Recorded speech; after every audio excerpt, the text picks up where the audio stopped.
Good morning friends, मैं जीवन sir आज आपके लिए फिर लेकर के आया हूँ शिक्षा मनोविज्ञान तथा बाल विकास के 50 महत्वपूर्ण प्रश्न का भाग 2।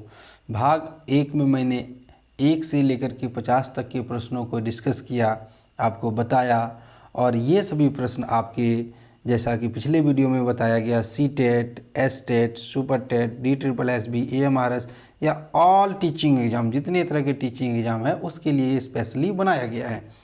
तो अगर आपको यह अच्छा लगे, मेरा मेहनत यह वीडियो देख करके आपको समझ में आए, तो आप एक लाइक ज़रूर करें। आपके लाइक से मेरा भी मनोबल बढ़ता है और इसी तरह वीडियो बनाने के लिए मैं प्रेरित होता हूं। और अगर आप नए हैं तो हमारे चैनल को सब्सक्राइब कर लें ताकि इसी तरह का अच्छा वीडियो आपको मिलता रहे। चलिए देखते हैं कि पहला सवाल क्या है।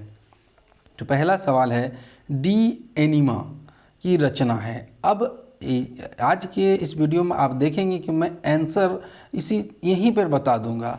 आंसर के लिए अलग से पीपीटी मैंने तैयार नहीं किया है, क्योंकि जब मैं बता ही देता हूं बात करने के साथ साथ, तो फिर अलग से बनाने की मुझे नहीं लगता कोई ज़रूरत है। तो आप देखिए ऑप्शन डी एनीमा रचना है, यानी एक किताब है, वो किसी ने लिखी है। तो यह किताब किसने लिखी है? तो आप देखेंगे ऑप्शन नंबर ए है अरस्तु, ऑप्शन नंबर बी सुकरात, option number C Skinner, option number D Woodworth. तो डी एनीमा की रचना की है अरस्तु ने। डी एनीमा की रचना किसने की है? अरस्तु ने की है। अगला सवाल है पेस्टोलॉजी के 3H, यहाँ पर 3.H ऐसा कोई बात नहीं, 3.H 3H उन्होंने बताए थे। पेस्टोलॉजी ने 3H बताए थे। तो इनमें से जो 3H है वो क्या क्या है? तो पहला H है हेड, दूसरा H है हार्ट और तीसरा H है हैंड। यानी तीनों तरह के H for head, H for heart और H फॉर हैंड। तो ये तीनों उन्होंने बताए थे। तो हमारा ऑप्शन कौन सा सही हो गया? हमारा ऑप्शन सही हो गया ऑप्शन नंबर डी, उपरोक्त सभी। अगला देखते हैं। मनोविज्ञान का अतीत बहुत लंबा है परंतु इतिहास जो है बहुत ही छोटा है, क्योंकि ये नवीन है ना, अभी इतिहास बहुत पुराना नहीं हुआ। ये मनोविज्ञान और वो भी शेषवावस्था में है। इसको आगे बहुत कुछ बदलाव आने मिलेंगे और बदलाव आपको भी देखने मिलेंगे, बहुत ज़्यादा बदलाव होगा। तो लेकिन अतीत जो है बहुत लंबा है, लेकिन इतिहास जो है बहुत ही छोटा है।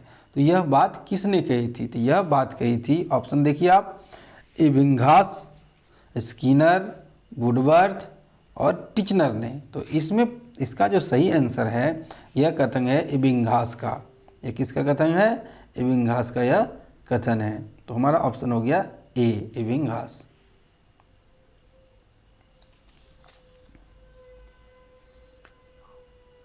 अगला है तत्परता तथा कार्य सीखने की गति में। तत्परता यानी रेडी रहना, है ना, किसी भी कार्य को करने के लिए रेडी रहना। उसको तत्परता या कार्य सीखने की गति में निम्नलिखित में से कौन सा संबंध होता है?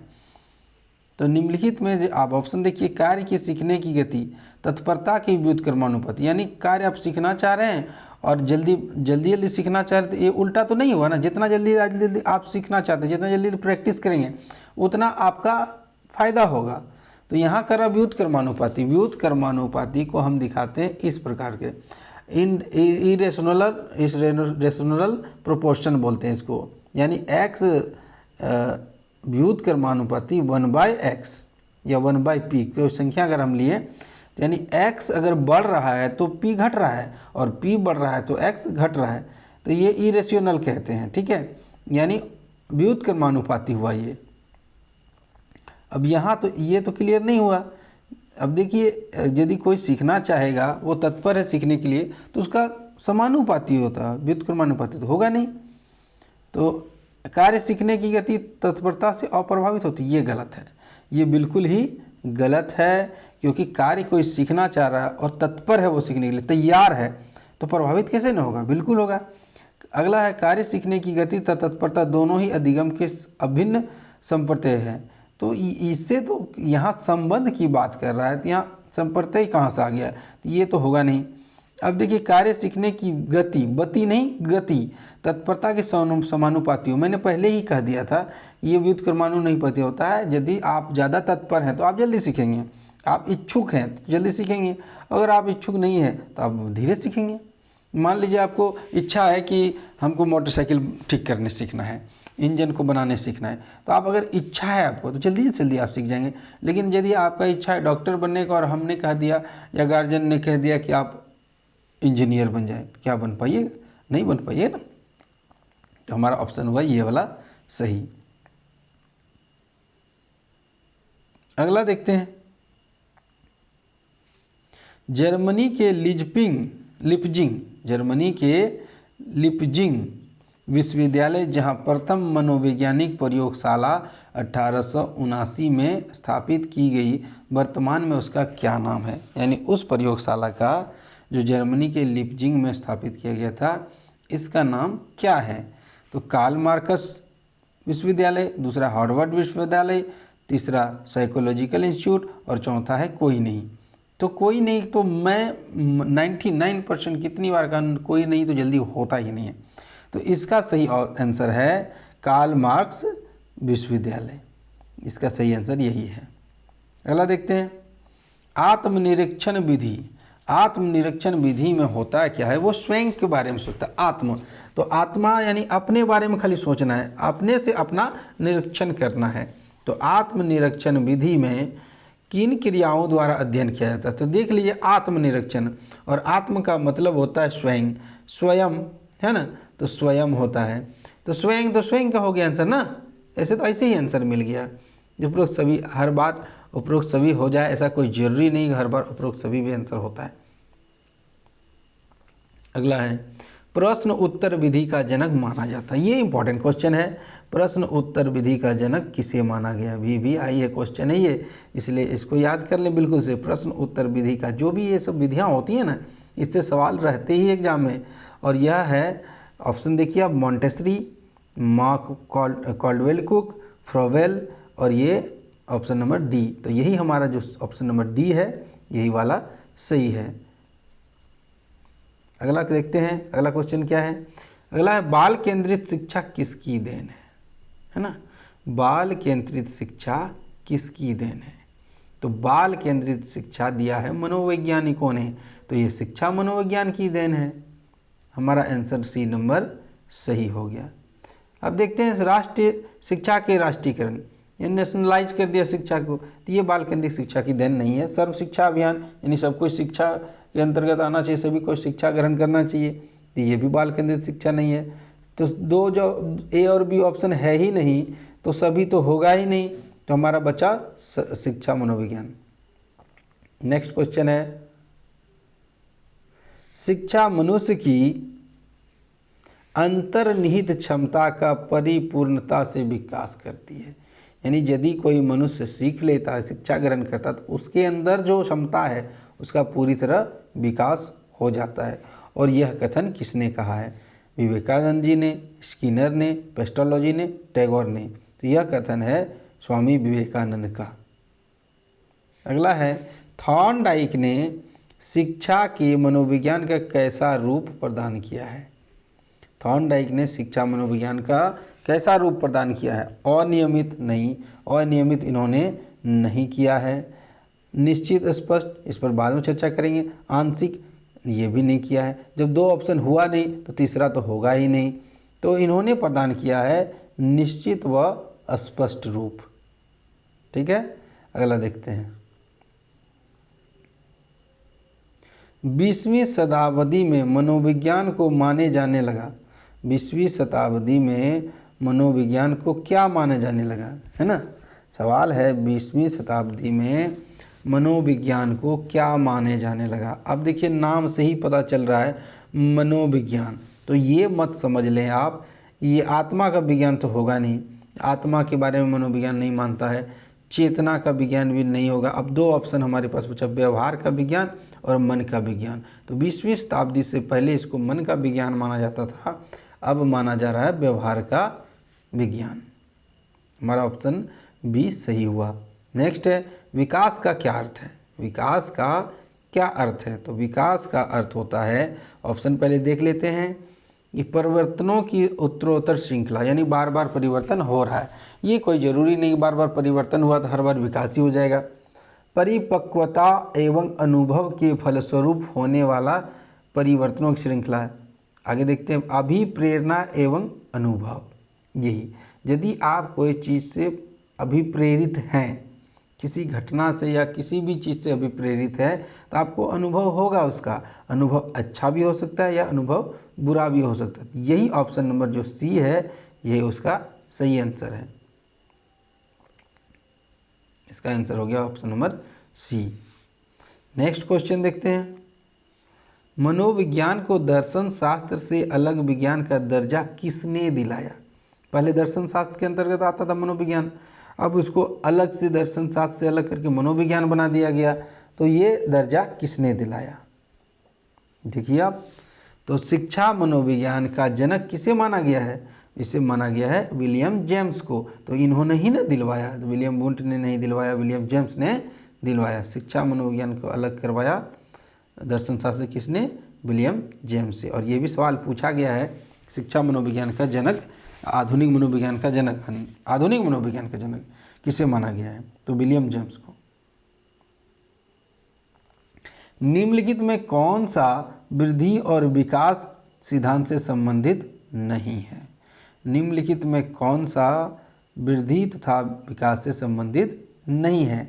तो चलिए देखते हैं, निरंतरता के सिद्धांत। हाँ, वृद्धि और विकास निरंतर होते रहता है, तो ये है। वर्गीकरण का सिद्धांत, समन्वय का सिद्धांत, व्यक्तित्वता का सिद्धांत। ये जो वर्गीकरण का सिद्धांत जो है ना, वर्गीकृत कर देना किसी चीज़ को, यह मनोविज्ञान का वृद्धि और विकास का सिद्धांत नहीं है।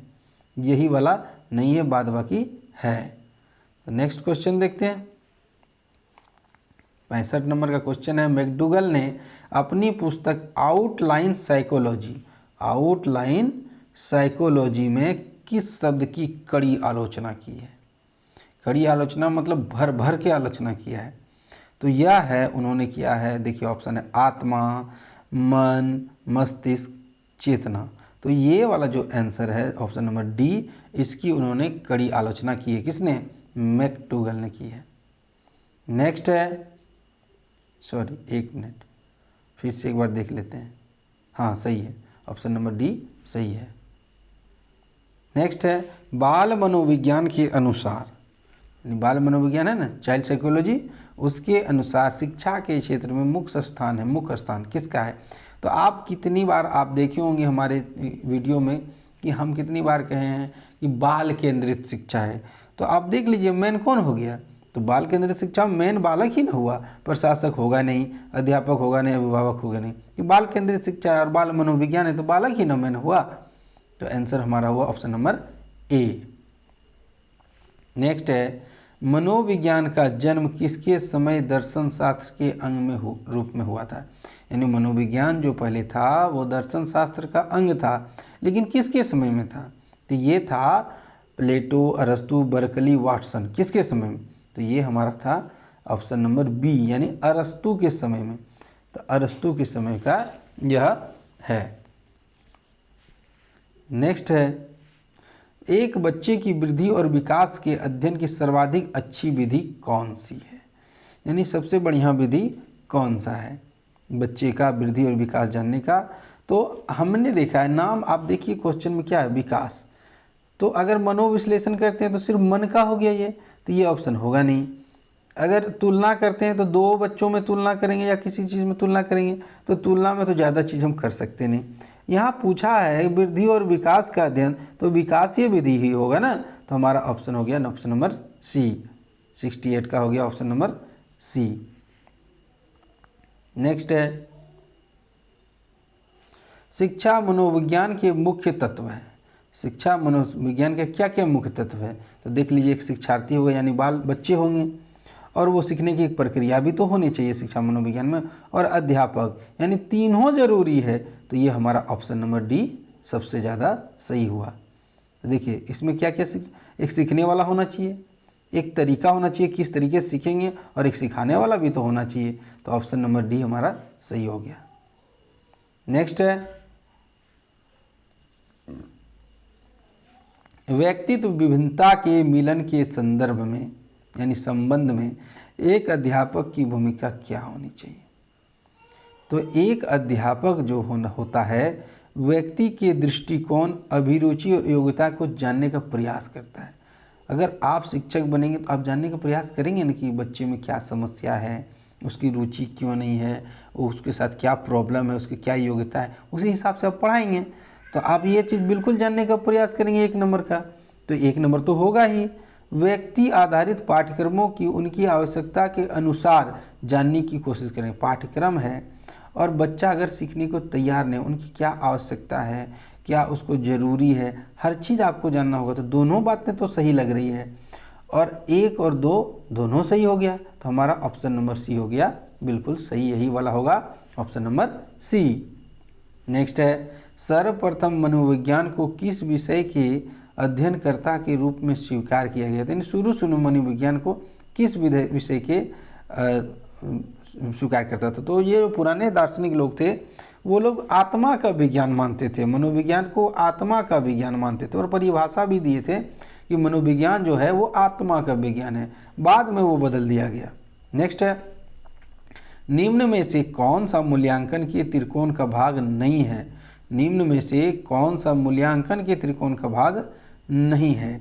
तो मूल्यांकन का उद्देश्य होता है, बिल्कुल है। अगर हम मूल्यांकन करें तो उसका कुछ तो उद्देश्य होना चाहिए ना। दूसरा है कि मूल्यांकन है कर रहे हैं तो मूल्यांकन तो होगा ही।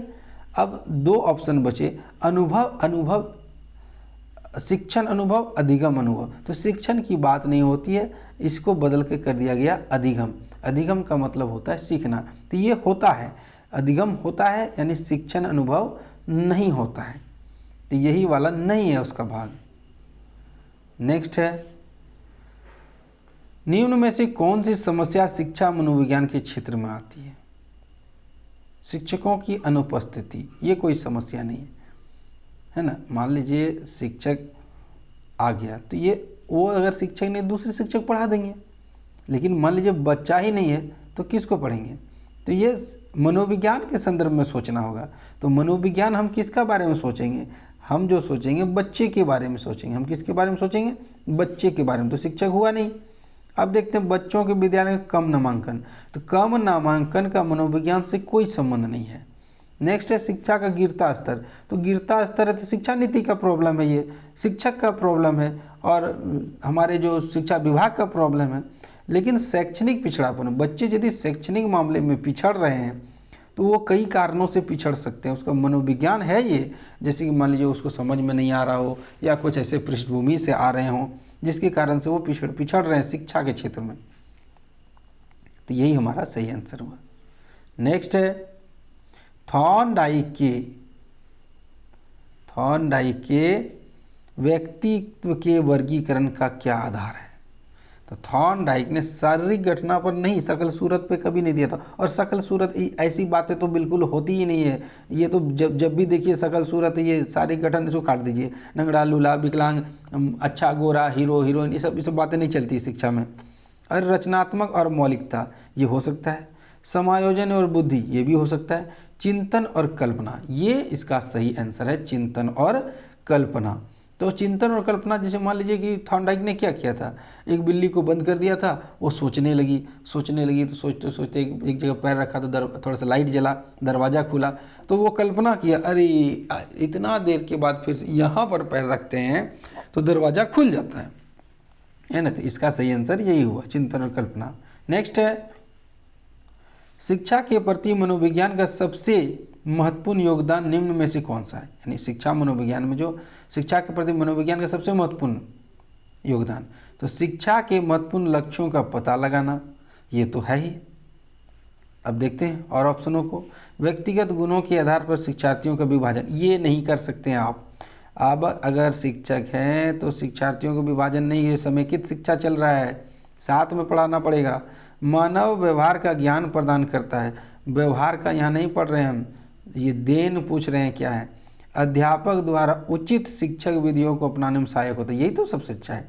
जब आपको पता चल गया कि क्या प्रॉब्लम है तो उचित शिक्षण विधि अपनाइए, आप एक अच्छा शिक्षक है, आपको सहायता होगा। तो यही वाला सबसे सही उत्तर है ऑप्शन नंबर डी 75 का। नेक्स्ट देखते हैं, निम्न में से कौन अधिगम कर्ता के यानी निम्न में से कौन अधिगमकर्ता को अधिक स्वतंत्रता देता है? तो अधिक स्वतंत्रता कौन देगा बताइए? अब संरचनावाद, तो आप देखिए बात में ही चल गया, एक विचारधारा है ये, है कि नहीं? क्रियाशीलतावाद, ये भी तो विचारधारा, जब भी वाद लगता है ना वो एक विचारधारा होता है। और व्यवहारवाद, ये भी एक विचारधारा। लेकिन सृजन तभी कोई बच्चा कर सकता जब वो स्वतंत्र हो, जब अपने आप में वो सोचने के लिए सक्षम हो, या वो उसको ऐसा परिवेश मिले जो चाह रहा पढ़ने के लिए, जैसा चाह रहा उसी में उसको मोटिवेट कर रहा है, तो वो सृजन हो जाएगा। तो यही वाला तो सबसे अधिक स्वतंत्रता देता है ना। नेक्स्ट है, निम्न में से कौन से विचारक के अनुसार, यहाँ पर नाम बताना है, शिक्षा की भीतरी शक्तियों को उभारने की प्रक्रिया, शिक्षा जो है किसी भी व्यक्ति के भीतरी शक्ति को उभारने की प्रक्रिया है, तो ये है पेस्टालॉजी के अनुसार। इसके अनुसार पेस्टालॉजी के अनुसार। नेक्स्ट है, शिशु जब अपनी आँख, कान व हाथ के संबंध में सोचते हैं तो निम्नलिखित में कौन से स्तर में शामिल होता है? यानी वो बच्चा जो है वो आँख, नाक, कान इतने चीज़ों छू छा करके ही बता सकता है, हाथ हिला करके बता सकता है, या रो करके ही किया तो, या कान को छू करके बता दिया, टॉयलेट लगा तो हाथ से बताएगा छू करके, या हाथ हिला करके बताएगा, जैसे मम्मी बोल नहीं पा रहा तो वो छू छू के बोलेगा, मुंह दिखाएगा भूख लगा है। तो ऐसे में ये कौन सा स्तर ये होता है? ये सभी आँख, नाक, कान, त्वचा, ये सब क्या है? इंद्रियां हैं। तो यह होता है इंद्रिय जनित अवस्था, ये इंद्रिय जनित स्तर होता है ना? ये होता है इंद्रिय जनित स्तर। 79 का देखते हैं। 79 का होता है, निम्न में से कौन सा कथन शिक्षा मनोविज्ञान के अर्थ को सबसे अच्छे ढंग से, सही ढंग से प्रकट करता है? यह व्यक्ति के मन का अध्ययन है, हो सकता है। यह व्यक्ति के अनुभव का अध्ययन है, ये नहीं होगा। पहले इसको काट देते हैं, ये नहीं होगा। यह संबंध केवल व्यक्ति के सामाजिक के लिए नहीं, केवल जब भी शब्द आपको मिले, जब भी शब्द ये देख लीजिए आप केवल, तो जिस सवाल में मिले आप उसको तुरंत काट दीजिए, और यदि आपका आंसर गलत हो जाए तो आप हमें ज़रूर भर भर के कमेंट कीजिए कि आपके चलते मेरा गलत हो गया, ठीक है? तो केवल शब्द काट दीजिए। यह शिक्षा को मनोविज्ञान का आदान प्रदान करता है। तो शिक्षा मनोविज्ञान, तो देखिए मैच भी कर रहा है, तो सबसे सही उत्तर हमारा यही हुआ, ऑप्शन नंबर डी। नेक्स्ट है 80, निम्नलिखित में से सिद्धांतकारों में से किसका मत है कि बच्चे अपनी वृद्धि व विकास हेतु कठोर अध्ययन करते हैं? ये किनका मत है?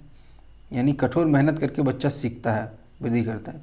तो ये अध्ययन है, ये कथन है बंडुरा, मैस्लो, स्किनर, जीन पियाजे। तो इसका सही आंसर जो होगा वो होगा मैस्लो। यह कथन मैस्लो का है। नेक्स्ट, शिक्षा की प्रक्रिया में अभिप्रेरणा का महत्व है। इस बात को ध्यान में रखें जो अध्यापक को निम्न में से कौन सा कार्य नहीं करना चाहिए। मान लो आप एक टीचर हैं, तो आपको कौन सा कार्य नहीं करना चाहिए? कार्य के लक्ष्य को स्पष्ट करना, तो आप करेंगे, बिल्कुल करेंगे, क्यों नहीं करेंगे? हमको कल क्या करना है हमको पहले से तैयार होना चाहिए। फिर शिक्षार्थी को सामाजिक कार्यों में भाग लेने का अवसर देना, ये भी आप करेंगे एक शिक्षक। इनाम का प्रलोभन देखिए नहीं देना है, ये सब कभी नहीं करना चाहिए।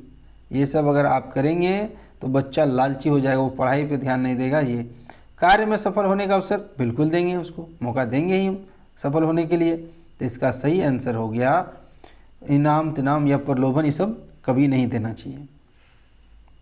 नेक्स्ट है, शेषवावस्था के लिए उत्तम शिक्षण विधि है। तो शिशु एक छोटा बच्चा है, उसको क्या मोंटेसरी, तो मोंटेसरी ये इसका खोज किया था मारिया मोंटेसरी ने। इसको ये है हो गया खेल विधि हुआ, इसमें खेल खेल में सिखाया, किंडरगार्टन विधि, इसमें बच्चे तो सारे तो एक ही बात हो गया ना। तो ये सभी ये तीनों एक ही बात है, बच्चे को खेल विधि खेल कर करके सिखाना है। तो इसी को हम लोग आजकल क्या बोलते हैं, KG, LKG है ना, और UKG। अब देखिए तो इसमें क्या है, लोअर किंडरगार्टन, ये लोअर किंडरगार्टन और ये अपर किंडरगार्टन। तो ये किंडरगार्टन की सारी विधियां हैं, इस सब में खेल विधि द्वारा ही सिखाया, और इसके खोज किए थे मोंटेसरी विधि का मारिया मोंटेसरी ने, और किंडरगार्टन विधि का किया था फ्रोबेल ने। तो ये इसका सभी ऑप्शन जो हो गया यही वाला ऑप्शन नंबर डी सही हुआ। नेक्स्ट देखते हैं, तुम मुझे एक बालक दे दो और मैं उसे जो कुछ भी बना सकता हूँ दावा है मेरा कि जो आप चाहिए मैं उसे बना करके दे दूँगा। और यह बात किसने कही थी? और यह बात कही थी, आप देखिए option McDougall, Kohler, Watson, Pavlov. तो यह बात कही थी वाटसन ने। तो वाटसन ने क्या किया था, एक खरगोश पर प्रयोग किया था और अपने बच्चे पर ही उन्होंने किया था। सामान्यीकरण का सिद्धांत इन्होंने दिया था। वीडियो लंबा हो जाएगा, ज़्यादा डिटेल में मैं नहीं जाऊंगा। तो इसका सही उत्तर है वाटसन। नेक्स्ट है, प्रगतिशील परिवारों में बच्चे अपेक्षाकृत कौन सा प्रेरक बल अधिक प्रबल होगा? प्रगतिशील कक्षा है, परिवार है, यानी उसका परिवार अच्छा है, उस बच्चे को सपोर्ट करता है सब चीज़, तो उसकी जो उपलब्धि होगी ना बच्चे की, वो ज़्यादा अच्छी होगी। नेक्स्ट देखते हैं, निम्न में से कौन सा क्षेत्र मनोविज्ञान के अंतर्गत नहीं आता है? तो मनोविज्ञान के अंतर्गत कौन सा क्षेत्र नहीं आता है? तो आप देख लीजिए, तो अर्थ से उसको कोई मतलब नहीं। असामान्य मनोविज्ञान ये आता है, औद्योगिक मनोविज्ञान ये भी आता है, खेल मनोविज्ञान ये भी आता, आर्थिक मनोविज्ञान नहीं आता है। तो ये हमारा सही उत्तर हुआ। नेक्स्ट देखते हैं 86 नंबर, बाल विकास में। तो बाल विकास में क्या है? प्रक्रिया पर बल है। हाँ है, देखते हैं है कि नहीं है, बाद में चर्चा करेंगे। वातावरण अनुभव की भूमिका पर, यह भी लग रहा है। गर्भावस्था से किशोरावस्था, यही तो सबसे सही आंसर है कि जो देखिए गर्भावस्था यानी बच्चा जब पेट से होता है तभी से उसका विकास होना शुरू हो जाता है। किशोरावस्था तक का अध्ययन करते हैं, उसके बाद ये बालक रहता ही नहीं है। अब देखिए जब किशोरावस्था के बाद क्या आएगा? वयस्कावस्था, वयस्कावस्था या प्रौढ़ावस्था। तो इसमें बाल कहाँ रह गया? यहाँ एक शब्द है बालक, तो बालक तो किशोर अवस्था तक ही ना बालक हुआ वो, इसके बाद तो वो बालक रहा ही नहीं। तो यहाँ पर अध्ययन किया जाता है ऑप्शन नंबर सी के अनुसार गर्भावस्था से किशोरावस्था तक। नेक्स्ट है, निम्नलिखित में कौन सा मनोवैज्ञानिक नहीं है? यानी ये जो नाम दिए हुए हैं इनमें कोई एक है जो मनोवैज्ञानिक नहीं है, और वो हैं, देखिए वाटसन है, एच.सी. हल है, पुनर्बलन का सिद्धांत दिया था इन्होंने, वाटसन ने सामान्यीकरण का दिया, इसने क्रिया प्रसूत का दिया था। जॉन डीवी जो है ये मनोवैज्ञानिक नहीं है। 88 का देखते हैं, एक औसत बुद्धि वाला बच्चा यदि भाषा को पढ़ने और समझने में कठिनाई प्रदर्शित कर रहा है तो यह क्या संकेत कर रहा है? तो कौन सा कर रहा है? आप देखिए, हमने पिछले वीडियो में कहा था कि अधिगम अक्षमता यानी अधिगम विकार से सवाल आते ही हैं। तो आप देखिए क्या चीज़ में कर रहा है? पढ़ने और समझने में। तो पढ़ने और समझने में इसे क्या कहता है? पठन अक्षमता यानी डिसलेक्सिया। अब देखिए पढ़ने और पठन भी लिखा हुआ है, पठन मीन्स पढ़ना होता है, तो डिसलेक्सिया कहते हैं इसको। नेक्स्ट है, निम्न में से शिक्षा मनोविज्ञान किसमें उपयोगी नहीं है?